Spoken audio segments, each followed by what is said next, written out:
that helped me to find clarity in the midst of chaos. As a matter of fact, the topic of this video or this talk has been captioned How to Find Clarity in Chaos. The reason why most people struggle to find peace or to understand peace or to find meaning in the midst of crisis is the fact that their mind often tells them that peace is the antidote to crisis. But the truth is that peace or crisis is what helps you to interpret peace. So if you do not understand, or if you fail to understand that it's crisis that helps you to understand peace, you are going to be escaping challenges and thinking that through escape you are going to find peace. But it doesn't work like that.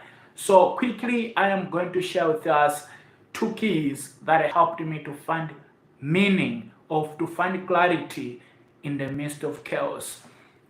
The first key is I learned that to find peace in the midst of chaos, you have to reframe your chaos or your crisis as a catalyst, not as a case.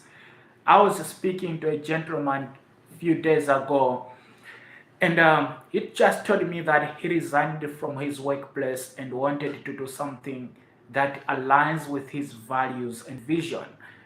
But the thing is, as soon as he resigned and started to work toward his dream, he started facing challenges. He faced setbacks right, front, center, everywhere. It seemed like it wasn't the right time, or it felt like, from what he said he felt like he was cursed. And I said to him that your best idea in life can be welcomed or greeted with a season of setbacks, hardships, and challenges. You can have a brilliant idea, an idea that can change the world, an idea that can transform people around you. But that best idea can be welcomed or greeted with a season of setbacks, hardships, and challenges. And those challenges doesn't make your best idea a wrong one. And so most people often think that because they are facing challenges, hardships, and challenges on the idea, on the path of where they are to whom they want to be, they think that they are cursed. So to find clarity or to find peace in the midst of crisis, you have to reframe crisis as a catalyst and not as a case. Challenges are inevitable. On the path of where you are to whom you want to be, you are going to face challenges. You are going to encounter setbacks, hardships, and challenges. Your best ideas are going to face challenges, hardships, and challenges, setbacks, hardships, and challenges. And those challenges doesn't make your best idea a wrong one. So understand that, accept the fact that detours or challenges are something that is not inevitable, but they are catalysts. They are things that introduces you to you on many levels. And if you come to that understanding that your challenges are not something that is inevitable, but on many levels, it changes everything. So the first key to find peace in the midst of crisis is to reframe crisis as a catalyst and not as a case. Take out that negative idea. It's foolishness to think that your setbacks are a case, because there's no great person, there's no one successful that have never encountered setbacks. So embrace them as a catalyst and not as a case. And so the second key is you have to begin to find meaning and to even find opportunities in the midst of your crisis. It's interesting that in Chinese language, the word crisis has two meanings. It means danger, but it also means opportunity. So it's up to you to define what that challenges means to you. It's up to you to define what those setbacks means to you. So you have to give a definition. You have to give your setbacks a meaning. So instead of thinking, oh, these setbacks are a hindrance, say to yourself, what are these setbacks trying to teach me? What's the message that are behind these setbacks?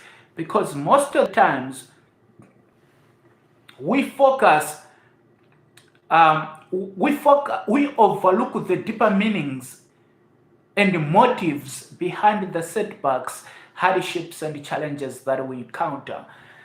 I've often given my example. The message of detours or the message of shaping your future is not something that someone spoke to me and it resonated with me. The message of detours is something that I encountered. My parents lost their business when I was about 13 years old. And from the age of 13 to the age of 27, where I worked on my first book titled The Detour, I have to define or to give my setbacks, hardships, and challenges meaning.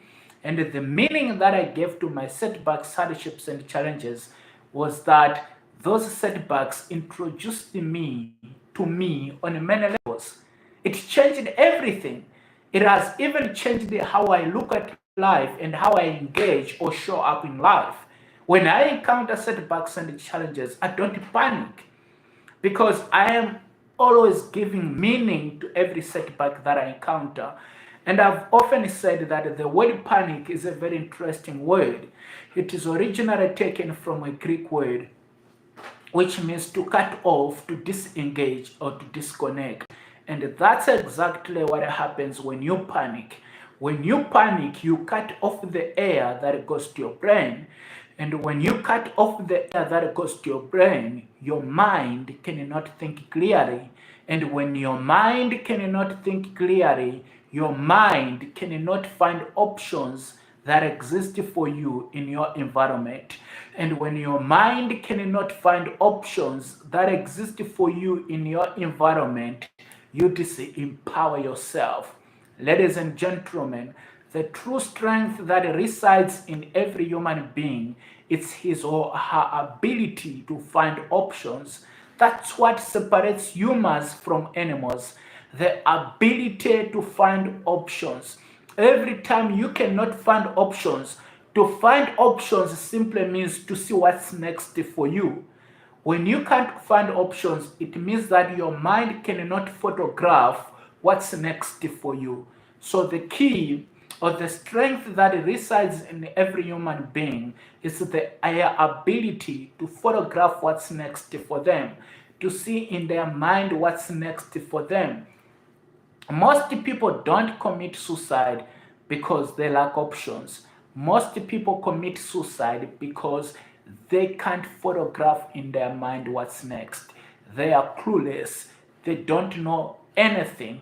Their mind is closed or is blocked to opportunities. So, ladies and gentlemen, see to it that when you encounter setbacks, hardships, and challenges, you give them meaning.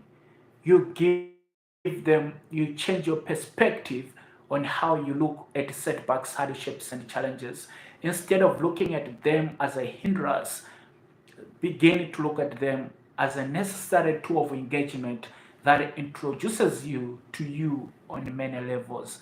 So, ladies and gentlemen, my name is Namon Abe Andrea, author of The Detour and Foresight Mindset Shaping Your Future. If you have not yet subscribed to my YouTube channel, please don't forget to hit that subscribe button, like and share this message with your friends and family, especially those who can benefit from the ideas that have been communicated in this video.